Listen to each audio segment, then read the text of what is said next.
Is Europe so back? So you're back? 15 years of underinvestment have left the continent crumbling and grumbling, and many have become resigned to structural decline. But something just snapped. Germany is about to give itself a $1 trillion makeover, and other countries might follow suit. Today, we investigate the drastic times, drastic measures, and possible drastic outcomes that are now facing Europe and the markets. My name is Nick, and you're watching the Coin Bureau. Once upon a time, it was the world's economic powerhouse. Now, it's an aging giant facing a slow and agonizing decline. This is Europe, according to Mario Draghi, the former central bank chair and prime minister of Italy. He made this grave conclusion in a report from the European Commission last year that made painfully clear just how cooked Europe is. It was supposed to be a wake-up call, but it failed to move the needle in Europe.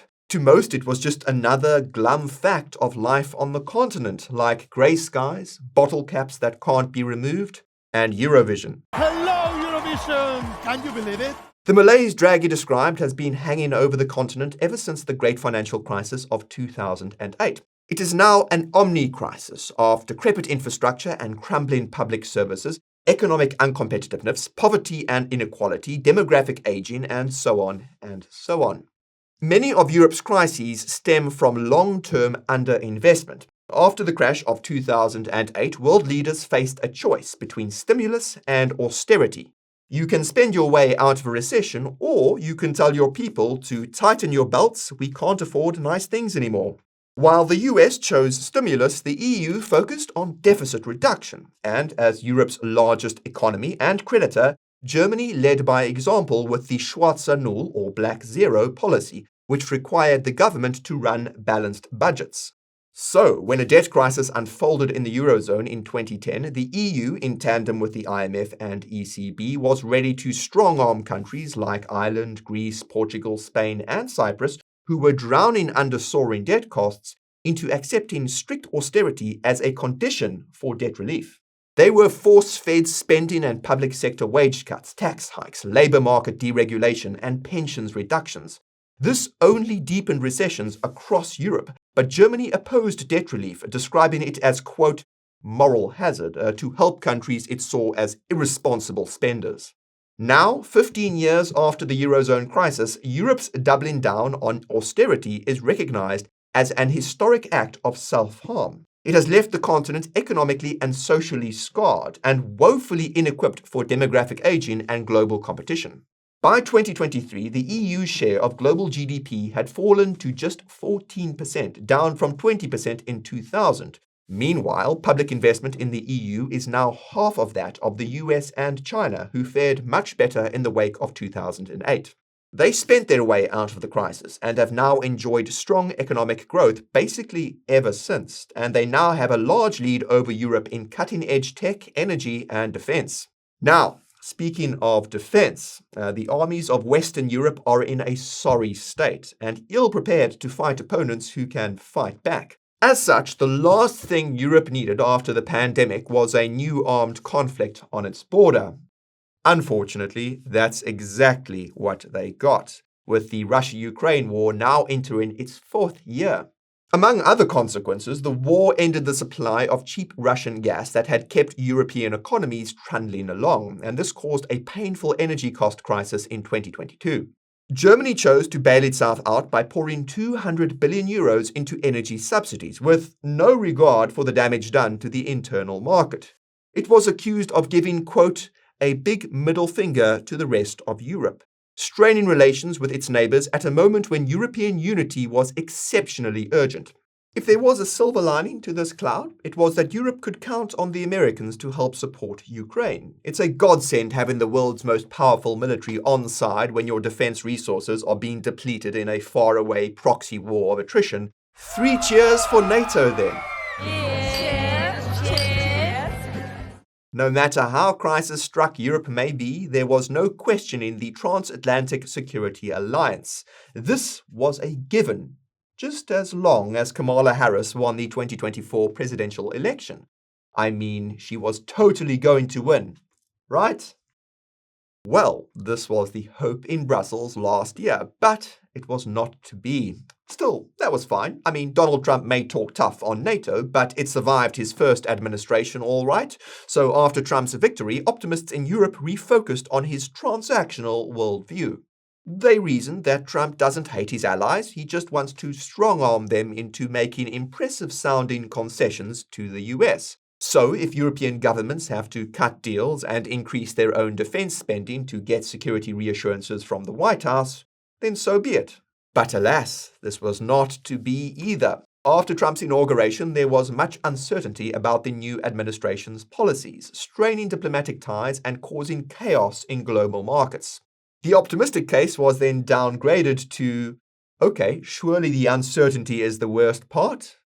But this too was not the case, as policy uncertainty gave way to policy certainty. Europe's worst fear was confirmed.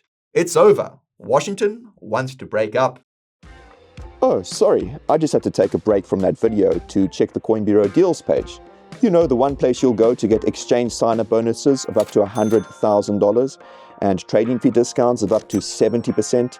Or how about discounts on hardware wallets, as well as exclusive altcoin alpha in the Coin Bureau Club? Well, more information in the description. Now, back to the video. You can actually pinpoint the second when Europe's heart ripped in half, or at least the date. It was February 14th, 2025. Valentine's Day.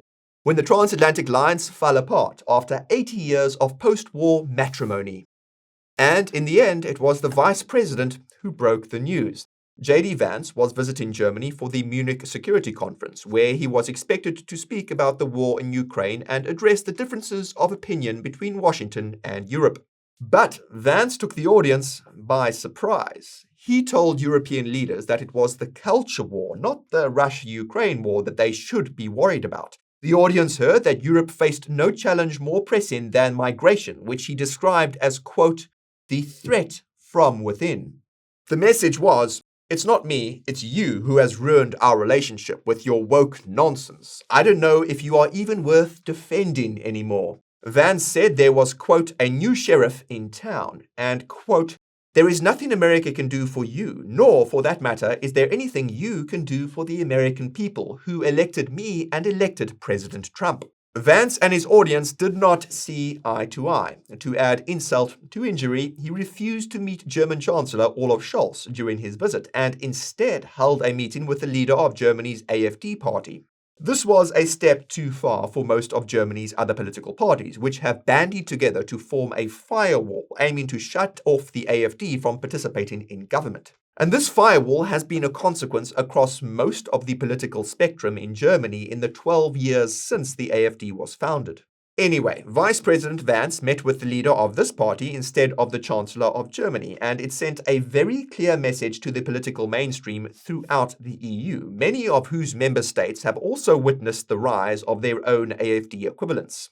Vance spent much of the conference speech criticizing Germany's firewall and expressing the same views about a danger from within that Germans normally hear expressed by the AfD. Meanwhile, much of Vance's audience was most likely to perceive the danger within Germany to come from the AfD. It didn't take long for the implications of Vance's Munich visit to actually sink in. Ukraine's President Zelensky gave a neat summary. Quote, the US Vice President made it clear. Decades of the old relationship between Europe and America are ending. From now on, things will be different, and Europe needs to adjust to that.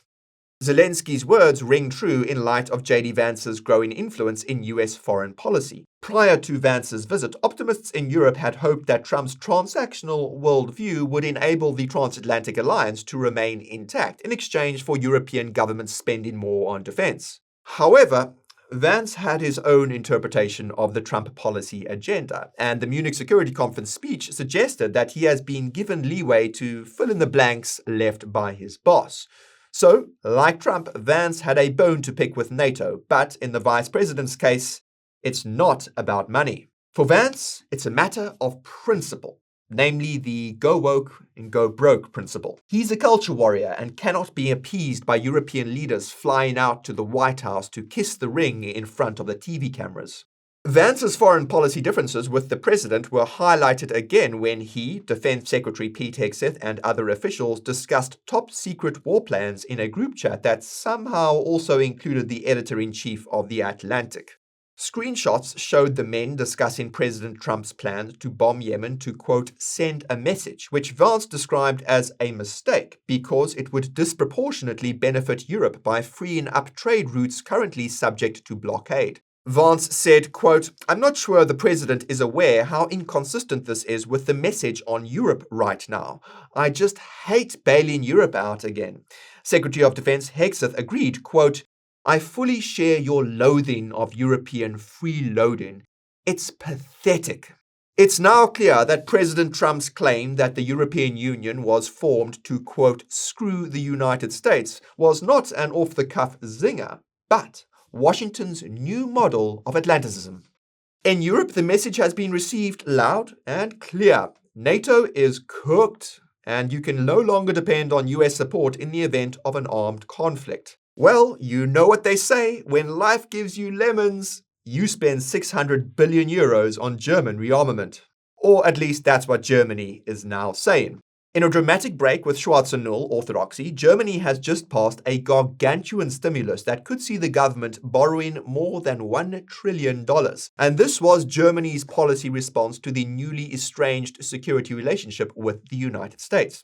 As always, German rearmament will have geopolitical implications that are far-reaching, but also it's hard to overstate the political and economic ramifications of Germany's new stimulus. The catalyst was the collapse of the Transatlantic Alliance, but Germany's reaction is a huge break with history that is not confined to its military. And that's because it's the final nail in the coffin for the debt aversion that has gripped Europe's largest economy since 2009. Now, some of you might be wondering why it's such a big deal for a government to issue debt to pay for stuff. After all, some governments issue debt in the trillions of dollars every year without even batting an eyelid.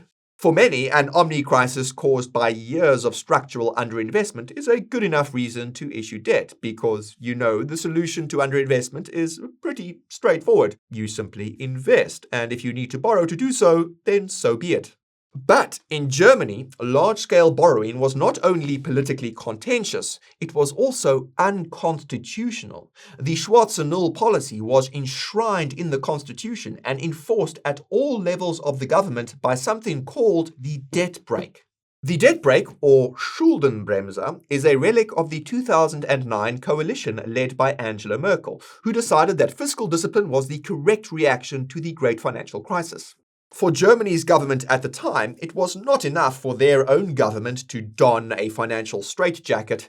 Instead, every German government should have to wear it forever. So they passed a constitutional amendment imposing strict limits on structural deficits, so deficits not caused by economic downturns. The federal government capped its annual structural deficit at 0.35% of GDP, while state parliaments have been entirely forbidden from running any structural deficits since 2020. By international standards, this is strict in the extreme. For reference, the US Congressional Budget Office has projected that the federal government will run a structural deficit of 6.5% of GDP this year. That's more than 18 times the level permitted in Germany in percentage terms. As a result, public investment in Germany averaged 2% of GDP between 2010 and 2023, far below the EU average. In recent years, German governments have increasingly invoked an emergency clause in the constitution to get around the debt brake. It was suspended between 2020 and 2023, allowing for a €750 billion pandemic relief package and a €200 billion energy crisis bailout. However, the rapid reinstatement of the debt brake in 2023 likely contributed to Germany's post-pandemic slowdown. Germany suffered back-to-back budget crises amid economic contraction in 2023 and stagflation in 2024. Coalition partners repeatedly split over whether the solution to Germany's problems was to find a way around the debt brake to make way for public investment or to double down on austerity. In October 2024, the Social Democratic Party and the Greens advocated for suspending the debt brake to plug a €10 billion hole in the 2025 budget. But on November 1st, the finance minister and leader of the Free Democratic Party, Christian Lindner, issued an 18-page policy paper that treated the debt brake as sacrosanct and identified tax cuts and more austerity as the solution Germany needed. The difference proved irreconcilable, and Chancellor Scholz soon fired Lindner, effectively ending the coalition government in the process. Even in the face of multiple compounding crises demanding urgent investment, the debt brake proved too much of an obstacle for Germany. And even after it killed the Scholz coalition, Friedrich Merz, Germany's new chancellor, campaigned on a promise to keep the debt brake in place and only hinted towards limited exceptions. And this is why it was so remarkable to see him sweep it aside under extraordinary circumstances just weeks after winning February's elections. Merz needed a two-thirds majority in both legislative chambers to reform the constitution, and this was looking unlikely with the newly elected parliament. He didn't bother waiting until he became chancellor to get the job done. He managed to rush the reform through emergency sessions of the outgoing parliament in its final days, while Scholz was still chancellor. As a result, the military is now exempt from the debt brake, allowing for unlimited defense spending, and Germany has a new €500 billion vehicle to modernize its infrastructure in the next 12 years. So, big changes are afoot. Germany has changed its tune and decided it gets to have nice things again. Now, what does this mean for the rest of Europe and for the markets?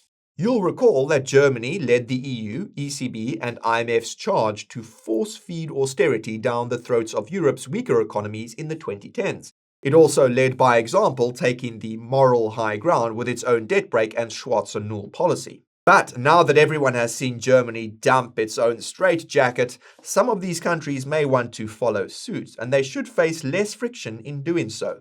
For example, European Commission President Ursula von der Leyen announced the mobilization of €800 billion for the Rearm Europe program, including €150 billion of loans for defense investment provided by the European Central Bank. The plan would allow EU members to significantly increase public spending for defense without triggering the EU's punitive excessive deficit procedure. The Commission also released a white paper outlining potential mechanisms for joint borrowing, explicitly citing the need to support weaker economies in the EU. All of this is quite the change of tune from last year, when Mario Draghi's plan for joint debt issuance for massive public investment arrived dead in the water, facing opposition from von der Leyen, among others. So, European fiscal policy is undergoing a major vibes shift. Austerity is out, and debt is back in. Stimulus packages like the one passed by Germany and its European neighbors are long overdue, and they will no doubt be welcomed by everyone who relies on public infrastructure, which should be just about everyone, not to mention the armies of Western Europe. However, there are the concerns that increased borrowing could lead to increased inflation and rising bond yields. With more bonds hitting the market, bond prices fall and yields go up. Moreover, current stimulus proposals aim to spur growth, but improved economic prospects can increase the real interest rate, further pushing yields up. And indeed, the yields on 10-year German government bonds did spike after the debt brake reform and stimulus were passed. Now, a spike in bond yields means a sharp rise in borrowing costs, and this could create a scenario where debt servicing becomes burdensome, triggering fiscal tightening and adverse market dynamics reminiscent of the Eurozone crisis. But a rerun of 2010 appears unlikely. However, savings rates in Europe are high, and many institutional investors like pension funds and insurance companies have risk management structures that make them attracted to high-quality bonds. Any spike in bond yields is likely to be temporary because of the latent institutional demand. And this is why, for example, BNP Paribas is expecting the yield on their 10-year bond in Germany to stabilize in the range between 2.5% to 3% in the near term. Disaster looks unlikely at the moment, but then again, we live in uncertain times. Very uncertain. We'll be sure to keep you updated if and when bond yields in Europe start hitting the fan. In the meantime, if you're hungry for more macro analysis, check out our report on the recession threat in 2025. That's right over here. And if you're not subscribed to the channel yet, well, you can do that right over here. That's me for now. Thank you very much for watching, and I'll see you again soon.